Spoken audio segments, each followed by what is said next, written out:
Partie pour Rayenium, on ne peut pas évoquer la question des coûts d'exploitation si on n'aborde pas le sujet de la maintenance du système TELI. Est-ce que vous pouvez nous en dire un petit peu plus, notamment sur les dispositifs de surveillance?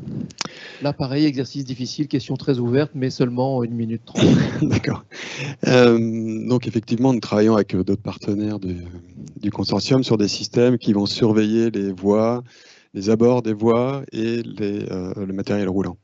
Donc on va viser par exemple la détection de défauts sur les rails, sur les composants de la voie, sur la végétation, sur les enrochements ou par exemple aussi sur l'état des roues. Donc comment ça va fonctionner?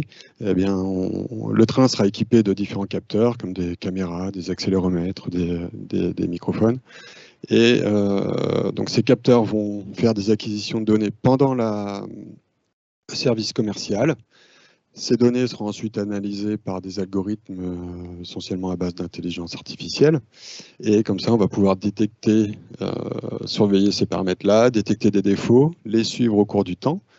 Et ce qui va permettre aux mainteneurs de pouvoir intervenir au plus juste et donc diminuer ces interventions par rapport à ce qui se fait actuellement et donc réduire les coûts.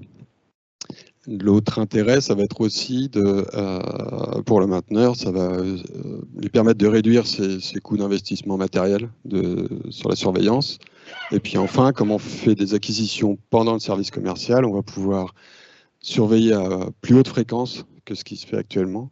Et donc, on devrait être plus robuste et aussi améliorer la disponibilité des infrastructures et du matériel roulant. Merci beaucoup, Vincent. Axel de Galland.